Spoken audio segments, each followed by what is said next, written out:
magic to work, you have to truly believe in the magic. What's up, Magic fans? I'm Geraint, and welcome to this week's episode of Let's Talk Magic, an Orlando Magic podcast. We're recording this episode on Thursday, the 30th of November. On today's episode, we're going to be joined by one of our patrons, Mr. Angus Craig. We'll also be recapping the wins over the Hornets and the Wizards.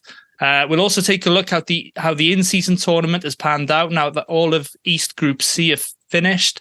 And we'll look ahead to the week's games. Today's episode is brought to you in association with Attraction Tickets. They're the UK's #1 attraction, ticket and theme park hotel provider for Disney, SeaWorld and Universal Studios. They also sell Orlando Magic tickets at competitive prices. When planning your next holiday to Orlando, please check out Attraction Tickets using our link in the description to purchase all your tickets to all of Orlando's major theme parks, attractions, shows, and sporting events. You can also visit Let's Talk Magic for all of our affiliate links and discount codes, including the NBA store and Fanatics. So without further ado, let's get the guys in. First of all, the first Patreon member for Let's Talk Magic, Mr. Angus Craig. How are we, Angus? Fine and dandy, Geraint.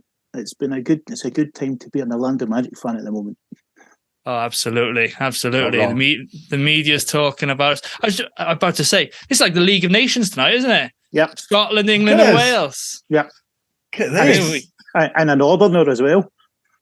Proper. Well, yeah, ish.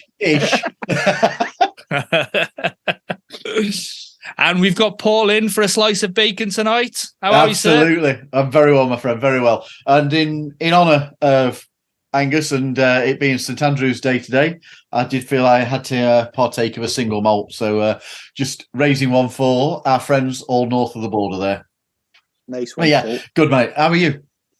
I'm all right, thank you, mate. Yeah, just had a bit of a busy week. Christmas decorations up, whatnot, Our birthday You do know it's last still weekend. November. When we're recording this, you do know it's still November. I know. But literally on Sunday is my birthday, obviously, and the wife wasn't very well. She got a chest infection. One of the children also has, so they're just lounging in front of the television. So what have I got to do? Go and get the Christmas decorations, put them all out just to keep them happy. So, mate, Trooper. There's a reason behind it. I can let you slip with that one, mate. Yeah, we'll let you away with that one this time. Yeah, but it is a little bit early, isn't it? But there we go. Have you put yours up, guys? No. Not till December. No. So tomorrow, Angus, or is it a weekend job? It'll be when I'm pestered by the wife and child.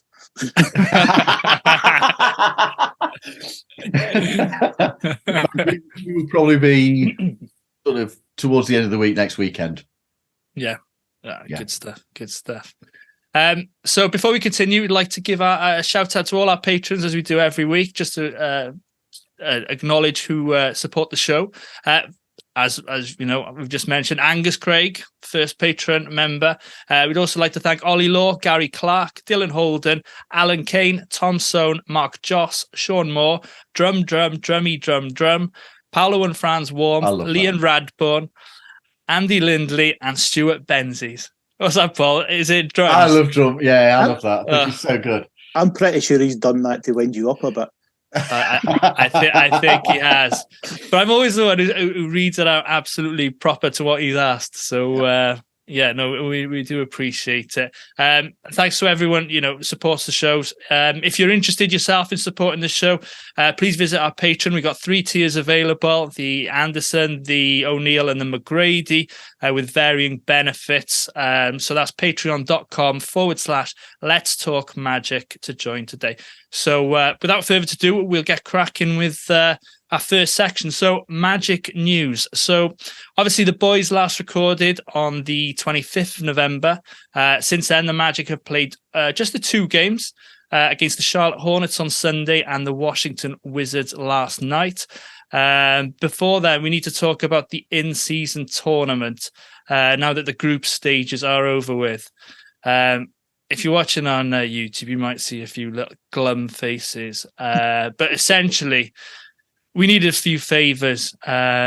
in order to qualify. And, the odds were in our favour. We needed either a Toronto Raptor win, which would have nullified any sort of issue with regard to to points, or we needed the Brooklyn Nets to win by less than 13, which happened. It was only a 12-point win for them. But unfortunately, the Boston Celtics beat the Chicago Bulls by 27 when they needed to beat them by 23. So unfortunately for us, the Celtics advance as the group winners on this occasion. And the Magic also miss out on the best second place team. I think the New York Knicks, and in fairness, they finished rather emphatically, didn't they? They had like a plus 40 something. 43, something like that. Huge advantage. Yeah, you can't argue with them going through, really. Oh, no, absolutely not. So, first of all, guys, just wanted to get your opinion on the format and everything the in-season tournament's been all about. What was your thoughts, Angus? I like the idea of the tournament. It's another incentive to play games, and there's a prize at the end. It's always same here. There are teams that are less likely to win the whole thing. So if you give them the incentive to win a cup or something like that, it makes every game meaningful. The way it's done is maybe needing tweaked, because you had the teams playing in the last night that knew exactly what they needed to do. So to solve that problem, you might have to work out a way that the teams play all at the same time. So they don't know, we needed, like Boston knew they had to go out and win by 23, was it? 24, 23, 24? 23, that was it, yeah. And so they knew they had to go out and run up a score, which I found actually a little bit ironic when was it Jason Tatum or... It was. No, came out and says, I don't like the idea of running up scores like that. Then, ironically, they had to actually go out and do it, and actually went out and did it. Although it does give me another team to test a bit in the Bulls.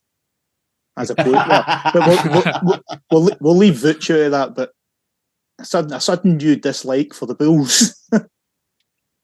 But overall, I think it's a good idea, but it could do with maybe tweaking a bit. Did you see the coach of the Celtics having to explain to the Bulls coach that we're not being disrespectful. We are chasing a score. That's why we're fouling. Was it Drummond that kept fouling? Yeah, I think it was Andre Drummond that kept fouling. We're not being disrespectful. We are chasing a score. This is what we've got to do. I thought that was interesting, because I don't think it's quite computed across to every team and the coach that there is this points differential.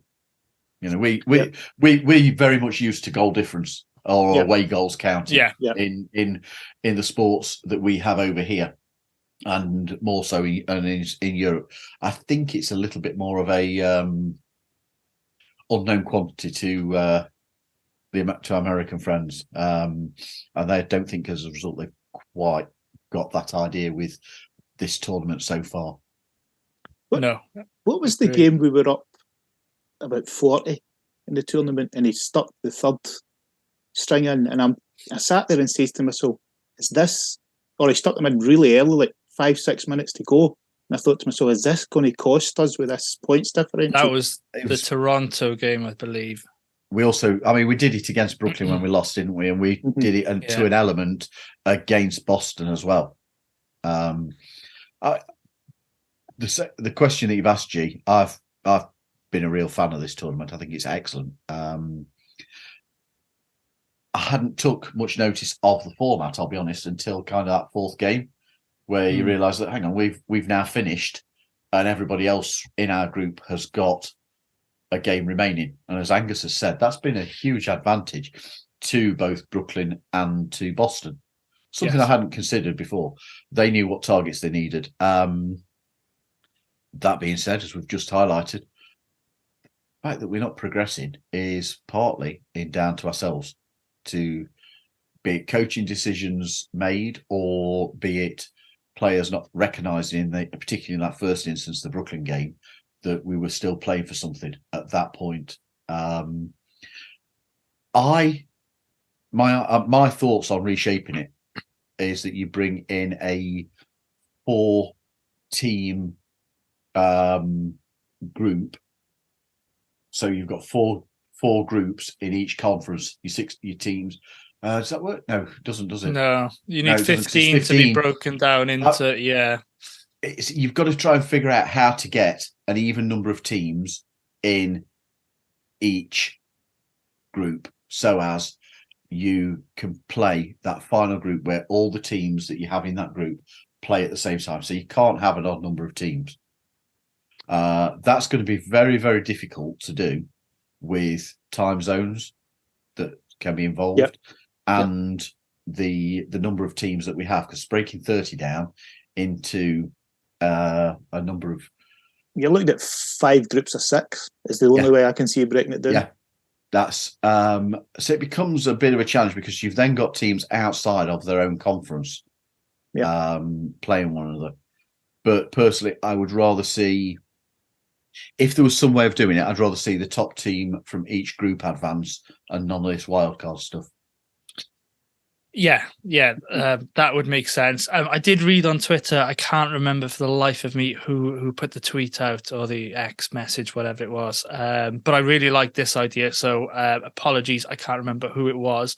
But the idea was to score it by quarter. So if you win a quarter, you get 1 point. You get 3 points for winning the match.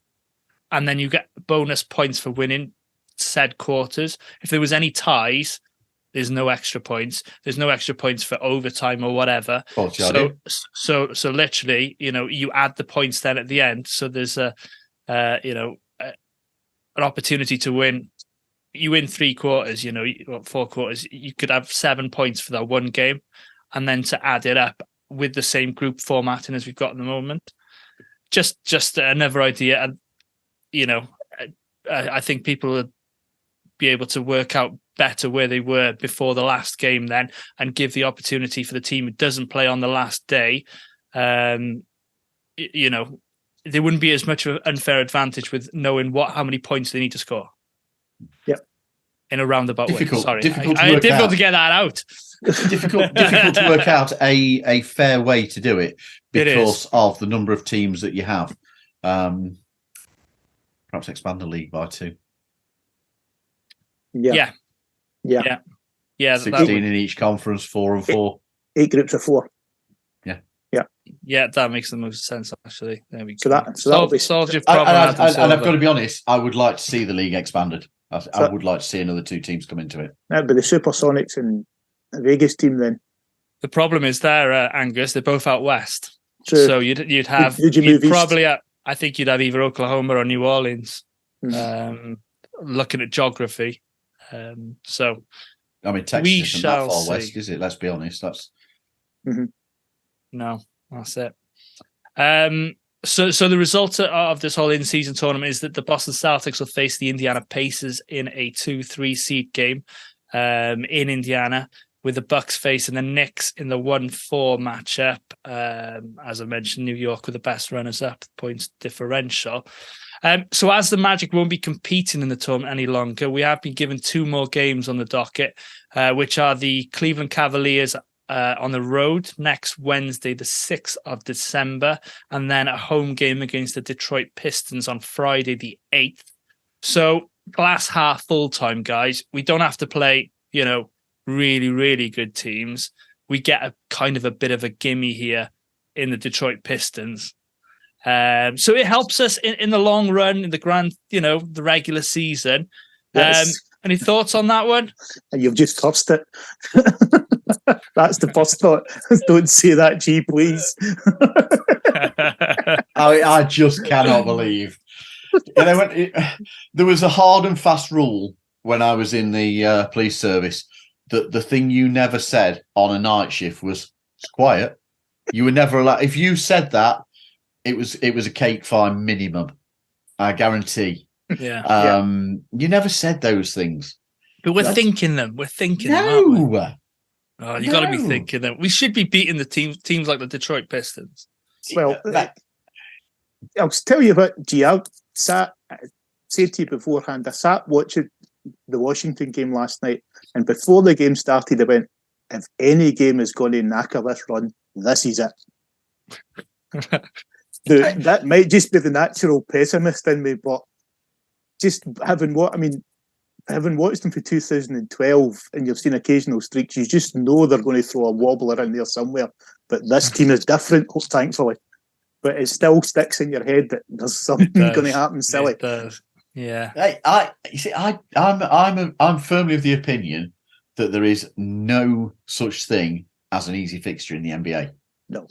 Every team can play each other and win.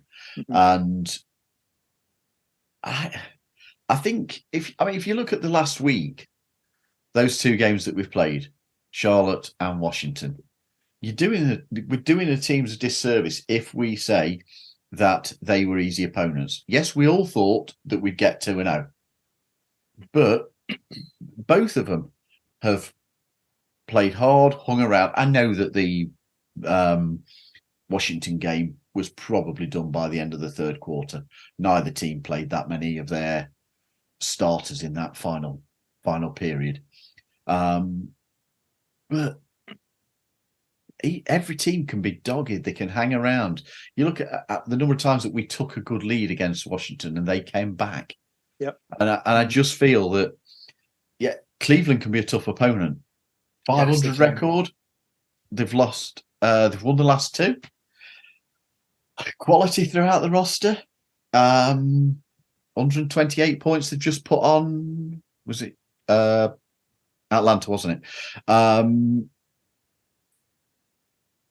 And that's no easy road game for us. And equally, the Cavs are on a 4-game win streak over us. Detroit, I think you can argue that there's somewhat underperformed. I think that we all expected a little bit better. I don't think I had them down as being that they're really pushing on this season. But they've got a lot of good players on that roster. And I did just have a little look because of it coming up and thinking of what I was going to do for when the game preview rolls around. I didn't realise that neither team has swept that series since the 2015-2016 season, and that was then by Detroit. Since then, it's been a history of each team taking wins here and there. We have lost the last 4 in Detroit. Thankfully, we're at home. And we do tend to do better on home court, where we have won 10 of the last 13. So, yes, it's one that you do look at and think we should pick up a W there. But I don't think there's such a thing as an easy game in this league. I really don't. I do think it's a shame that they haven't picked up on for national TV, though, with the two young teams going against one another. No, absolutely. Why pick the same boring thing? Yeah, but I mean, the other chance would be, Indiana on the road, and then either the Knicks or the Bucks. Yeah. So you look at Detroit, you think, yeah, I'll take that. So. It is definitely slightly easier than maybe the Knicks or the Bucks, but as I'm with Paul, nothing is ever a guarantee. Yeah. After having watched my football team for long enough, nothing is ever a guarantee. Exactly. Yeah, I think Detroit is that one game where continually every season it comes to us sitting here and doing the predictions, and we always go, "Yeah, we'll beat Detroit. Yeah, of course we'll beat Detroit. Of course we shouldn't lose to Detroit." At the number of times where we come back and go, "Yeah, they played really well." I just can't say that that's an easy game for us. It's one of those games that we have a history of struggling with. Yeah. Well, we'll come on to... And let's be fair, last season we started in a similar manner to what they have done this season, and look how we finished. Let's hope that isn't the game where they turn the corner. See, just to put a positive spin on something you said earlier, Paul, I think you said Cleveland's got a 4-game winning streak over us at the moment. Absolutely, yeah. Did the Bucks not have a 14-game winning streak? Yeah, exactly, mate.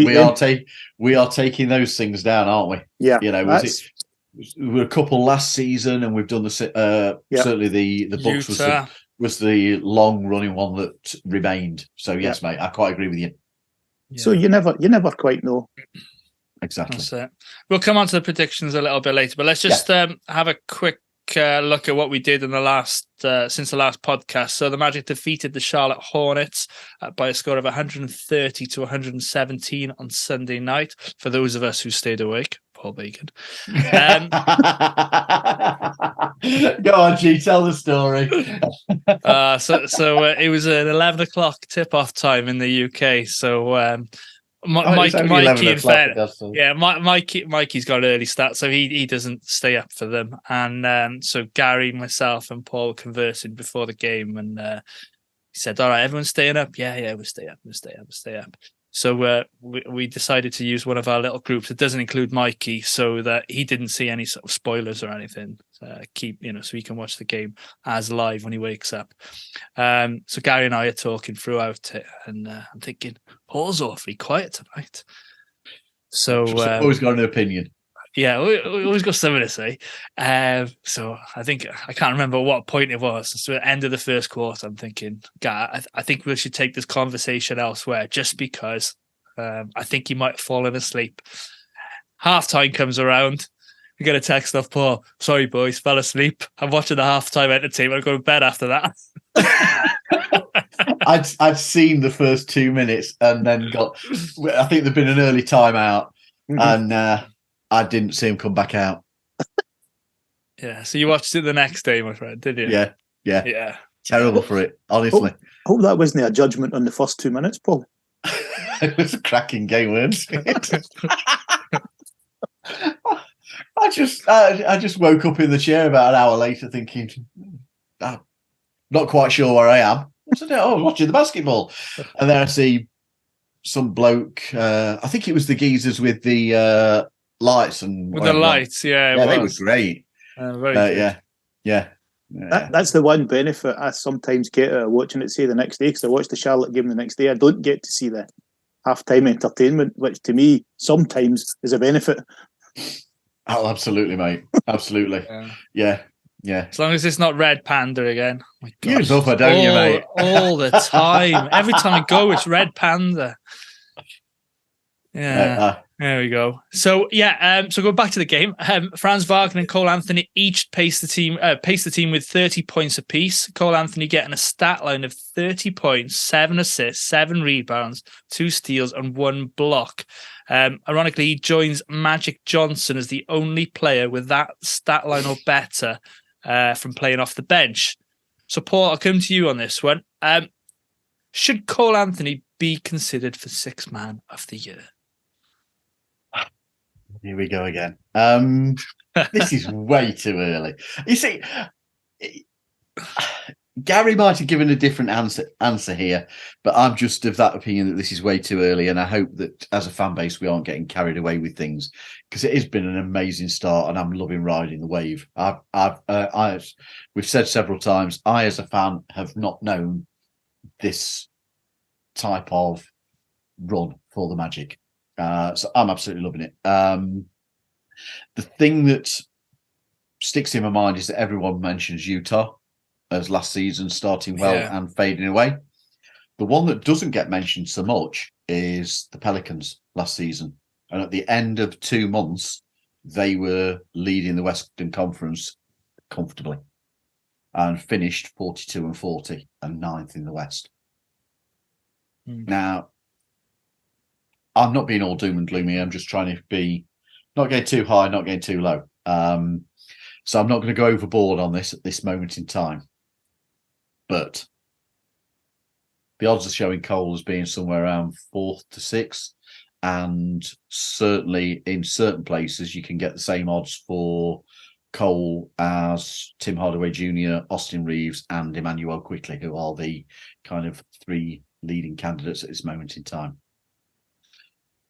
Regardless of coming off the bench, Cole is a leader on this team. The bench he leads are, if not the best bench in the league, then I would consider them to be the second best bench unit in this league. Cole's personal stats, he's dropped out 28 assists over the last 5 games, which is 5.6 per game. His turnovers are very low. I think they're they're averaging just over 1 a game. His free throw percentage, sorry, not his percentage, he's hit 29 of 32 free throws in these last 5 games.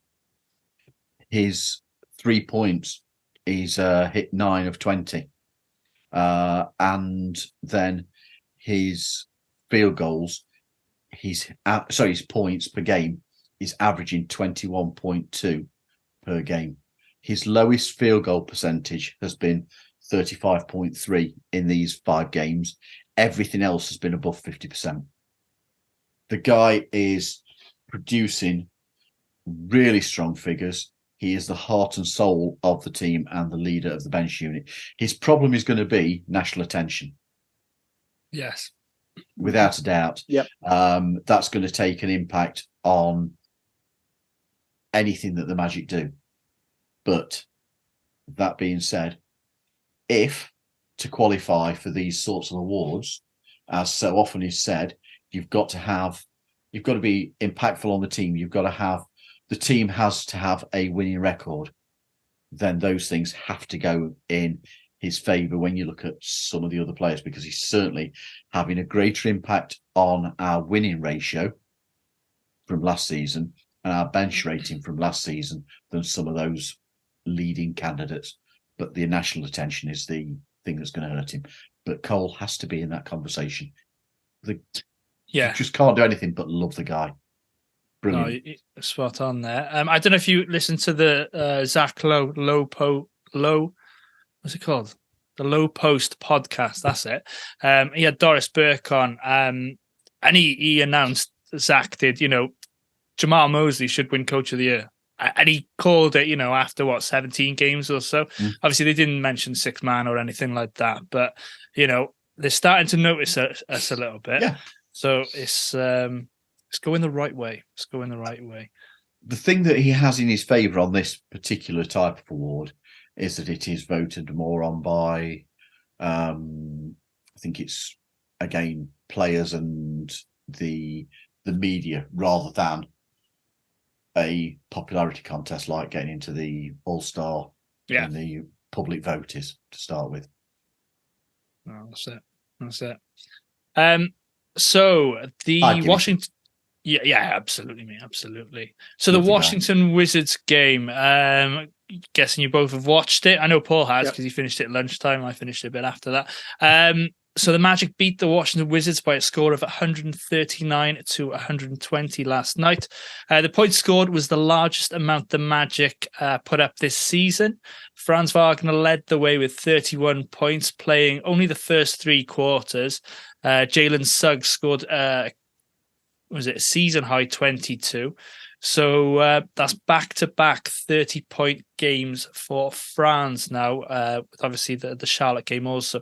So Angus, just want to know what your feelings are on how Franz has been playing these last 2 games. He's looked like a man on a mission, hasn't he? Yeah, he's looking like he's going to be on an all-star material. I mean, 30 points a game, it would be really difficult to keep up, but his performance is brilliant. He looks like he's like a man on a mission. And it's almost as if he's trying to carry the team. But the good thing about the team is we know if Franz doesn't do it, Paolo will do it. If Paolo doesn't do it, Cole will do it. If Cole doesn't do it, you'll get 5 or 6 of them with 16, 17, 18 points. You're not just stuck with the one man to look at all the time. But Franz right now is on a mission and he's trying his best to make himself right up there. Absolutely. And, we're getting contributions from all around the roster, aren't we? Goga Bitadze, Gary Harris, Jalen Suggs. Everybody is chipping in. And obviously we've missed Jonathan Isaac these last 2 games. And I thought, the defense hasn't been as up to scratch as we've been expecting weeks previous. It's not that, sort of hop or bounce about the defense, and we know we can turn it up a notch. Anything to add to that, Paul? One interesting thing I think that is going a little under the radar. Franz was on a mission, as we've said.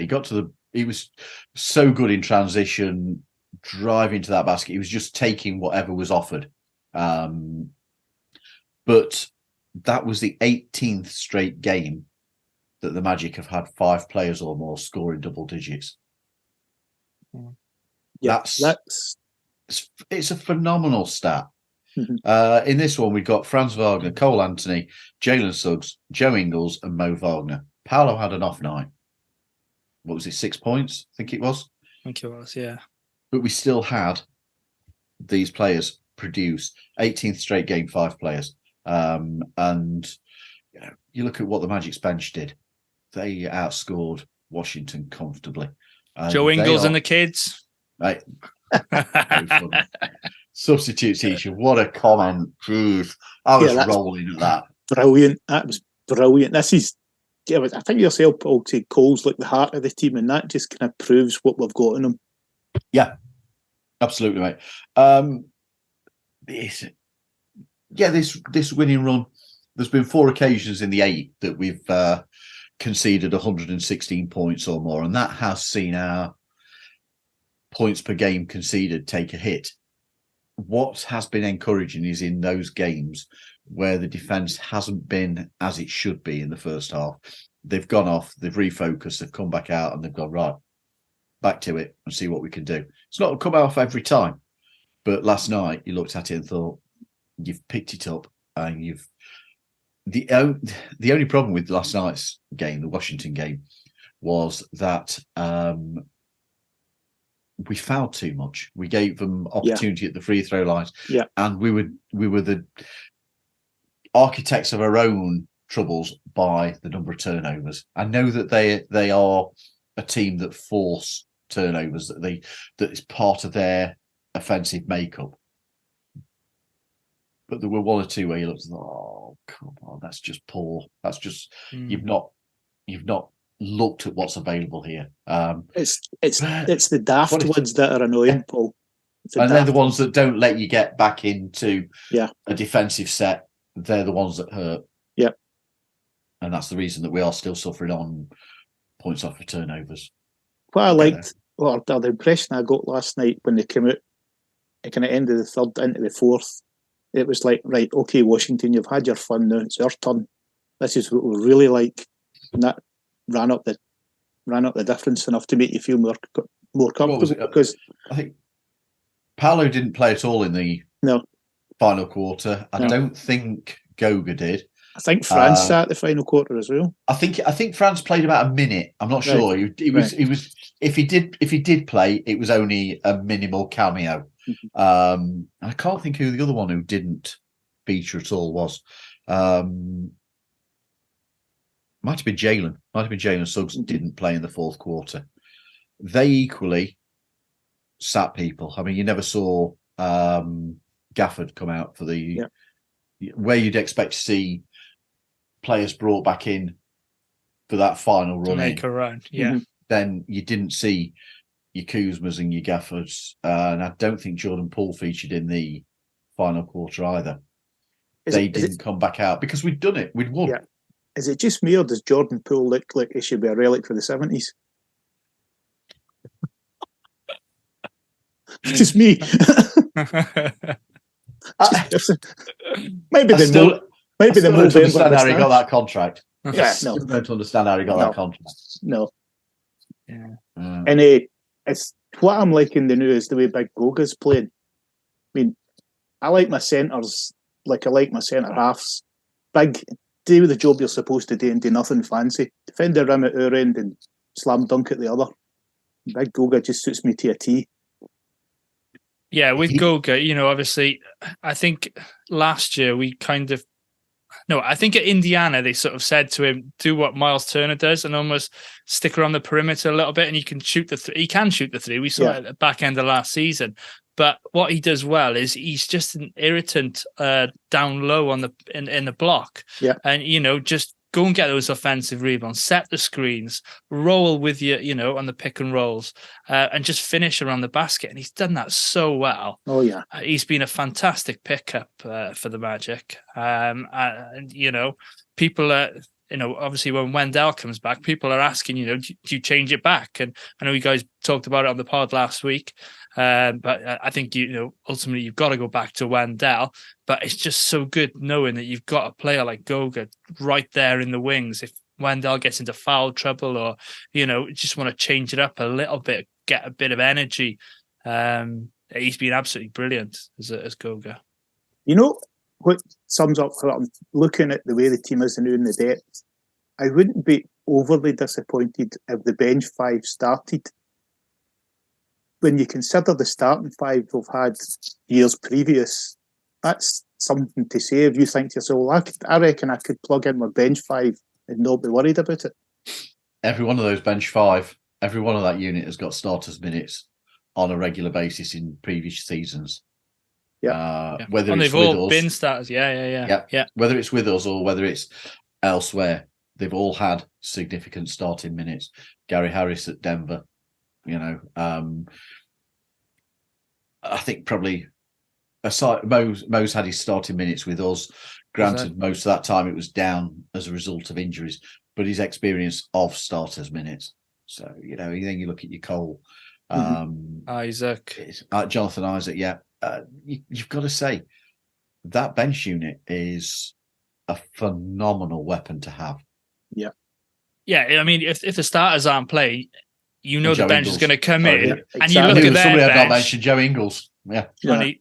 All-time leader in 3-point field goals for the Utah Jazz. He's played a lot of games, a lot of minutes, a lot of experience. Yeah, if the starters are struggling, that bench unit's coming in, and they're going to, get you back into the game, or just extend the lead. That confident in that bench unit. Yeah. So I'm loving them. Absolutely brilliant. I loved that last night when I think it was nearly in the fourth quarter when they showed you a replay of Joe Ingles scoring a basket and Mr. Turner said, "Yes, this is actually in real time." Yeah. Yes. Brilliant. The guy's great. I think I was delighted when we picked him up anyway. Yeah. And okay. Perhaps the shooting hasn't been what we expected initially. But you've got to remember, I think you've got to allow that somebody's coming into a new system from a system he's been used to. His role has slightly changed from that at Utah. But the guy's just a complete irritant to the opponents. Yeah. And he is a superbly experienced voice for anyone on our team to listen to, and you can see he saved us a few technical fouls. Yeah, you've seen that, and you've seen him. He's always got something to offer to any player, whatever the position, as a little piece of advice. He's in people's ears. Yeah. Love the guy. See, listening to what he said at halftime with Dante, the first thought I immediately had was, "You're going to make a great coach." But he's a prime example of, if you just read the box score, you don't see his contribution. Yeah, definitely. Do you know what? I'm really looking forward to the time we get to see either Mo or Joe, because they're both irritants, aren't they? Getting under the skin of somebody. We haven't really seen it as yet, have we? We've seen odd little moments, but nothing like, Mo and Doncic last season. And, I've seen Ingles do it in the past. And, before he joined the Magic, he was one of my least favourite players, but now he's fast becoming one of my favourite players. So, love him. So after the Charlotte game, so we jumped ahead a little bit, Paolo Banchero was named the Eastern Conference Player of the Week. For the first time in his career, he's the 13th player to earn the Player of the Week accolade in Magic history, and the first player to do it since November 17th, 2019. Before COVID times, which was done by Nick Vucevic. So, Angus, first of many for Paolo. Do you feel, my friend? I think he will get more awards like that, yeah, definitely, because he's just the type of player he is. People are going to notice him. And he's just going to, when he turns it on like that, people are going to go, they're not going to go, who's this? They know who he is now. And more awards are definitely coming his way. Yeah.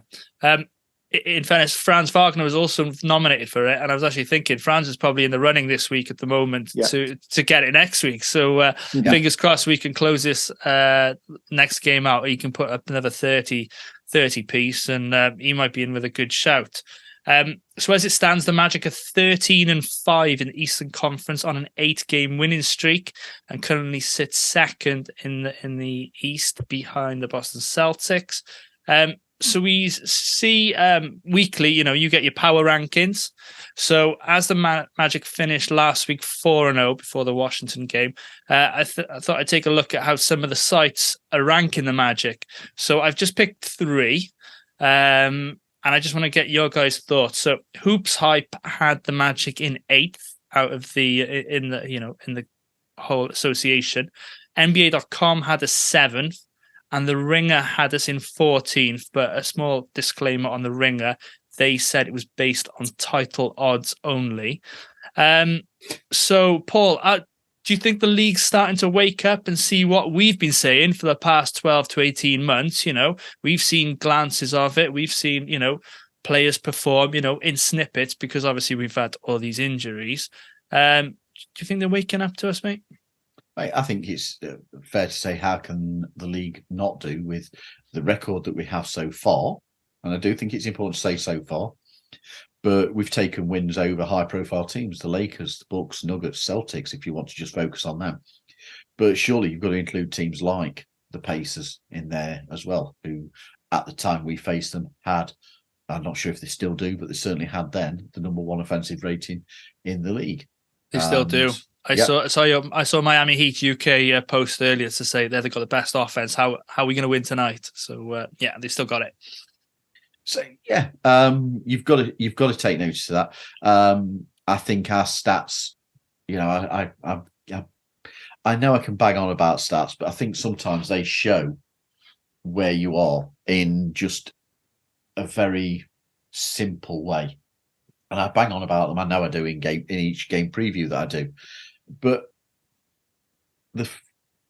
what you are noticing is that the stats that we're producing and particularly in this run, our franchise history is being challenged. Some of those records that have stood for quite a while, and some of the runs that we've had, are starting to be challenged. And the teams that this group of players are putting together, the stats that they're putting together is beginning to tie up with some of our greatest teams. I'm not saying that they're there yet. That's not what I'm saying. But you look at the runs. If you're talking about this 8-game run, if you get the 9th game, what if we go beyond it? You look at that where I've said about the 18 games of 5 players or more scoring double digits. These are. I mean, there's various other ones that I've got that are going to be forming part of tomorrow night's game preview for the Washington Wizards again. I've got to try and produce something different. I can't just read the same thing from last night for the next game. So I've took a bit of it and tried to find a little bit of something different. But we have players appearing in multiple leader categories across the NBA. I keep mentioning Jalen Suggs, but there's Franz, Paolo, Jalen, Cole, and Mo are all making people look at us. And Franz, Paolo, Jalen, and Goga all appear in lists of the top 20 of this, that, and the other for the league so far this year. They're players that are deserving attention, and they're players that are deserving people taking notice of what this squad is actually starting to produce and what the front office and Coach Mosley are about. There's also players like Goga that I'm not going to say have given up on, but moved away from.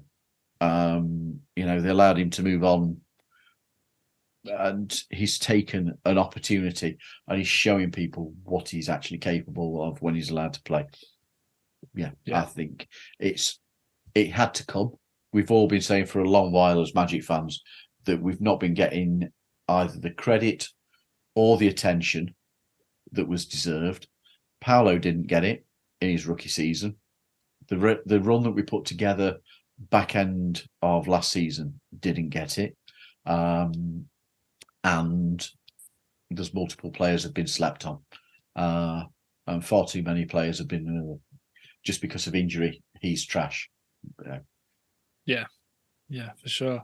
And you mentioned it at the top of the show, really. The league had an opportunity now with these 2 new scheduled games to put on, teams who were playing well, like the Magic, maybe against the Cavs and that. But they decided to put Victor Wembanyama on again for probably the 20th time this season, as the 3 and don't know what their record's great, isn't it? 3 and 14 Spurs or something to that effect, on again. So, but guys, where do you think we should be ranking in these power rankings of the 30 teams? I mean, for me, I'm thinking probably, top 5 at least, based upon our runs, the way people are playing.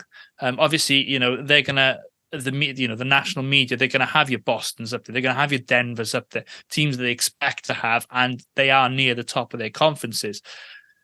So for me, top 5, isn't far from it. But 14th, 7th, 8th, maybe it's a little bit of disrespect there. What do you think, Angus? I think immediately you were asking Paul that question and you were giving the rankings. I thought 7th and 8th is possibly about fair. But that's possibly because I'm thinking I want this team to fly under the radar. So there's no too much pressure put on them now.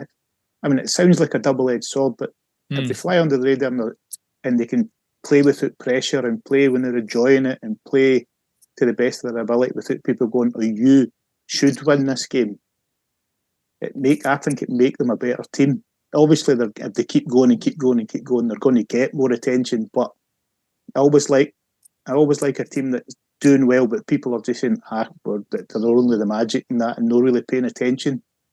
So that's why I think I'm happy with 7th. I think 14th is a little disrespectful. I think 7th, I'm quite happy with 7th, sitting 7th or 8th. Just kind of bubbling under, if you like. Yeah. Paul? Slight caveat, I don't understand how off these things are drawn up. I'm not going to lie. I can't pretend. I think, is there a team on a better run in the league than the Magic at this moment in time? No. If that's the answer, then how is there anybody, as far as power rankings, higher? And you've beaten Boston, Denver within the last 3 or 4 games. Yeah.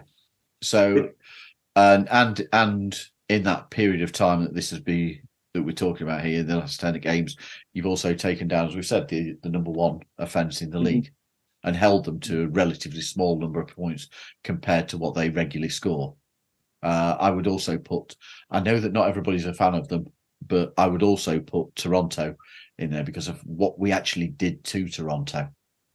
As I said in last week's episode, the defensive performance that we put on against Toronto, teams don't generally do that to them. They don't hold them to so few points.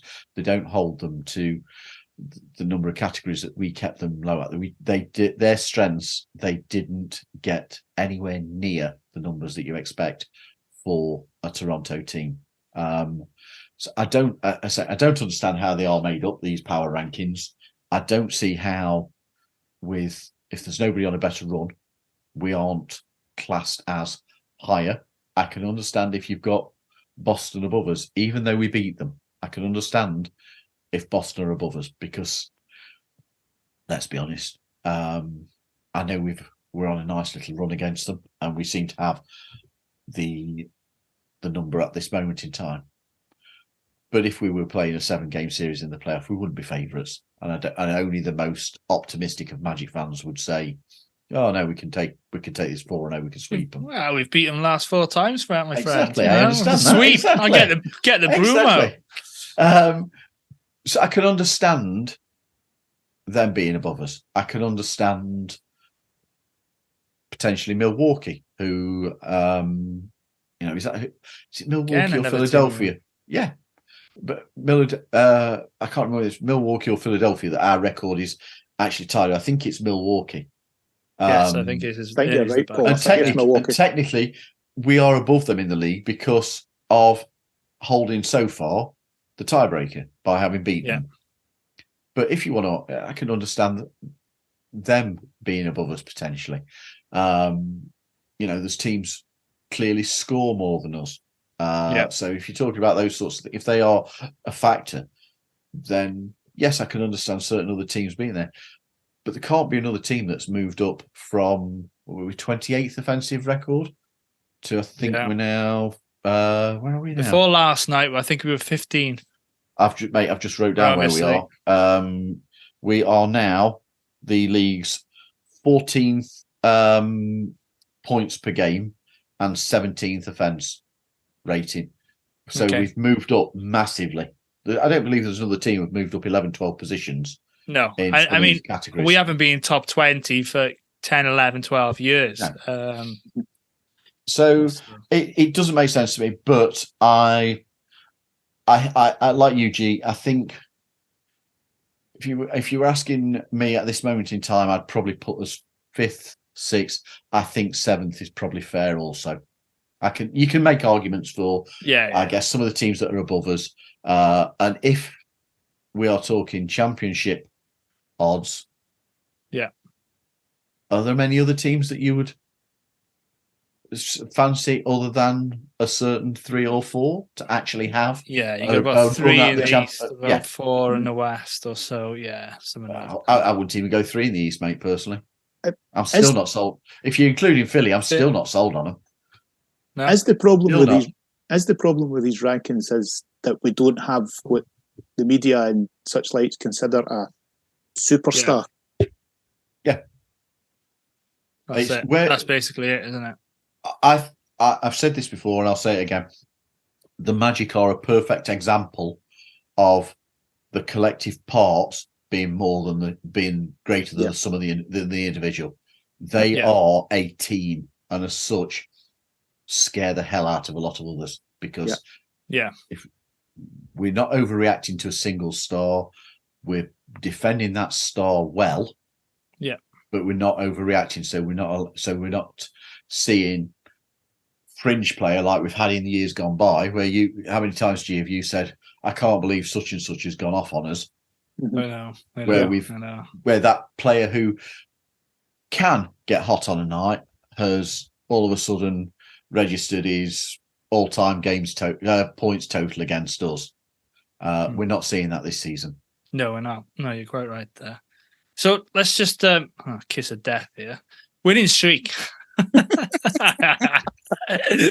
Moving on. All right, as you skip this section.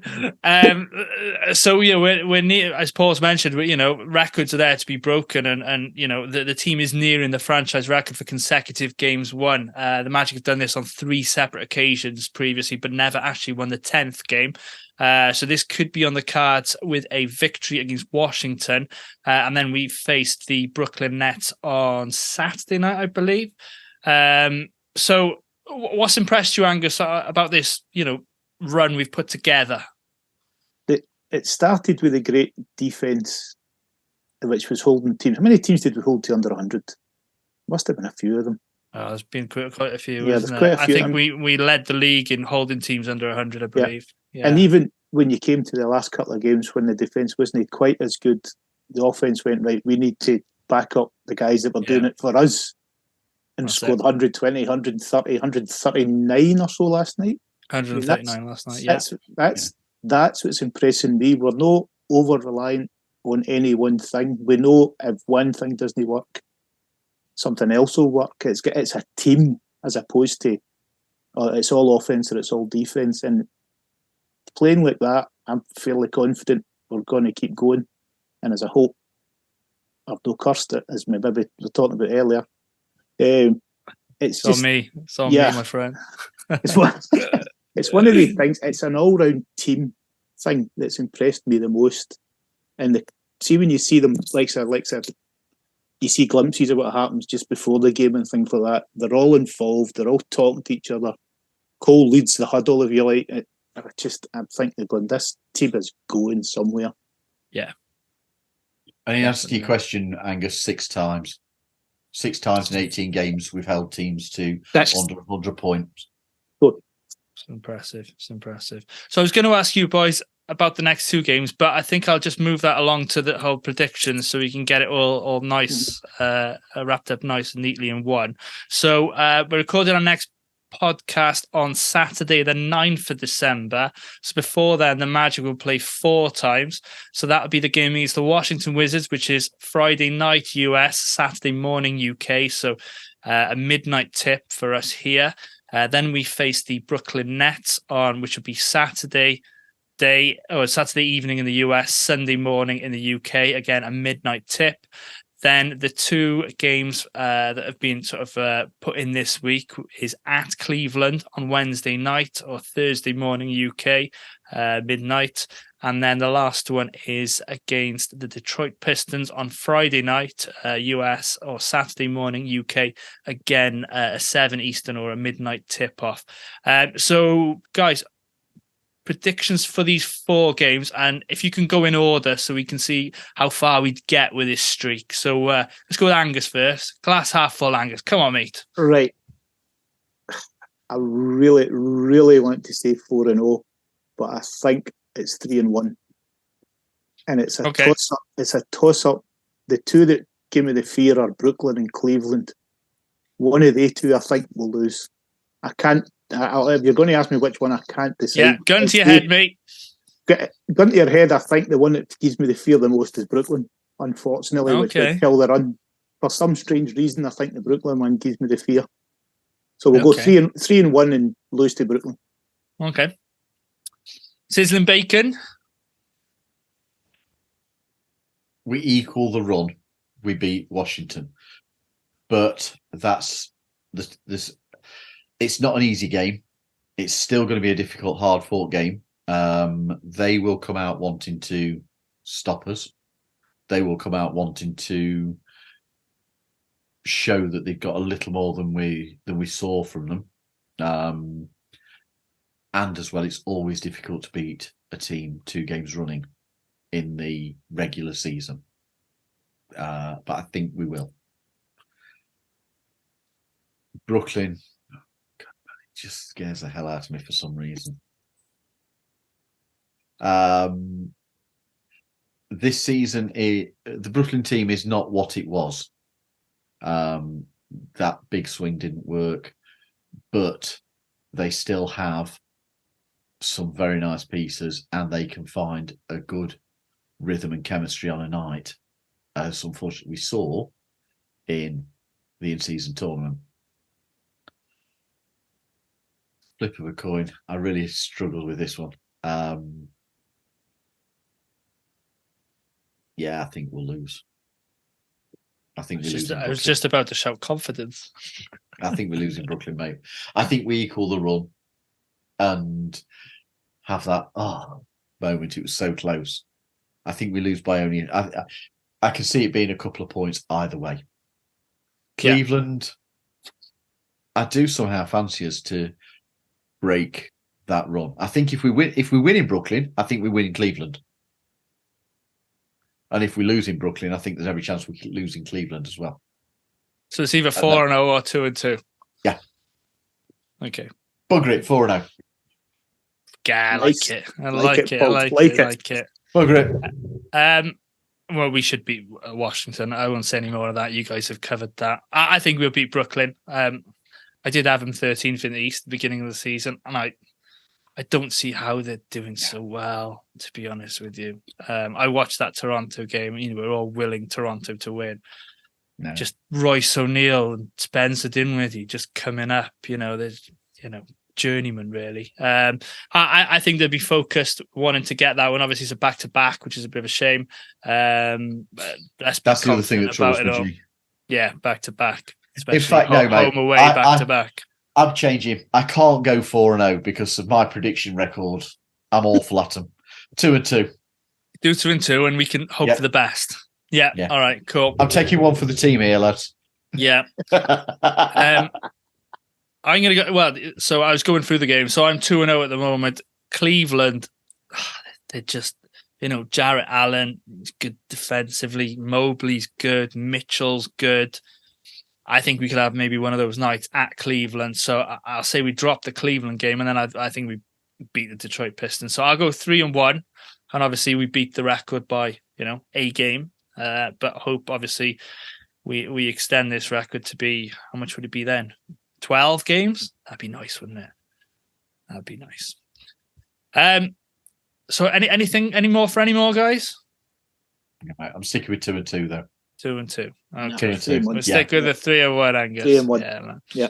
Excellent. So thank you, Angus, for joining us. Obviously, it's one of the perks of being a Patreon, and we hope you're enjoying everything that you get with it. The monthly calls that we have and whatnot, and you're always in with a chance for the prize. So, which will be, ironically, it'll be drawn because obviously this podcast won't be released until the 1st of December. So, if you're in the Patreon, look out for the prize draw. I'll be posting that as soon as we can. So, thanks for coming, though, Angus. It's been awesome, man, having you. Yeah, been great fun to talk.